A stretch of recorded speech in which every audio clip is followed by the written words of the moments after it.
Alors, quelle était la bonne réponse? C'était effectivement A. Et non pas la réponse C qui disait que nous effectuions une immersion dans un apprêt à peinture. Nous ne sommes pas des usurpateurs et que nous cuisons ensuite cette peinture pour révéler une couleur or. Non, nous sommes vraiment ici pour faire de la métallurgie et non pas pour essayer d'usurper la métallurgie.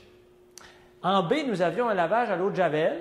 Ça aurait pu fonctionner pour enlever effectivement le gras de doigts, donc les dépôts sur les sous-noirs, mais ce conditionnement en phase liquide et ce changement moléculaire, ça, c'est impossible. On ne peut pas changer la nature d'un élément. Ici, l'élément qui constitue les sous-noirs, c'est du cuivre.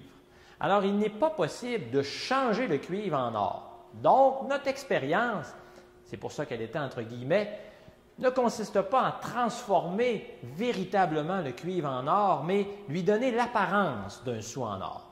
Il s'agit donc de A, c'est-à-dire de former du laiton, qui, lui, lorsqu'il réagit avec le cuivre, donc le zinc et le cuivre, lorsqu'on le chauffe, ça donne du laiton, un alliage qui a la même couleur que l'or.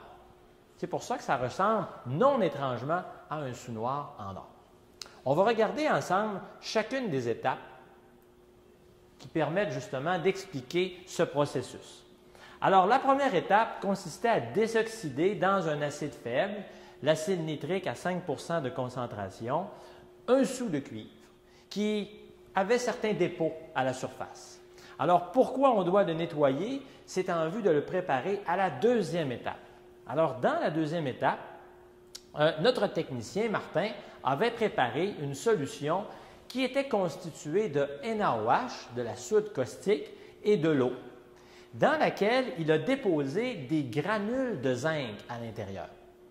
Il se produit une réaction entre le zinc et le NaOH qui consiste à produire du zincate. Et c'est cette réaction entre le zincate et le sous-noir, parce que le cuivre constitue ici une cathode, sur laquelle va se plaquer le zinc. Nous avons donc maintenant un sous-noir, qui est un sou cuivré, sur lequel on a déposé une fine couche de zinc d'environ 10 à 50 microns seulement. Et la troisième étape, ça consistait à chauffer, ici avec un petit briquet, pour faire réagir le zinc avec le cuivre, de sorte qu'on puisse former un alliage qui est le laiton. Le laiton qui est de couleur très dorée, comme on le voit ici. Alors voilà, c'était notre troisième activité. Nous espérons que vous avez apprécié ces activités. Et venez nous voir. Bye bye!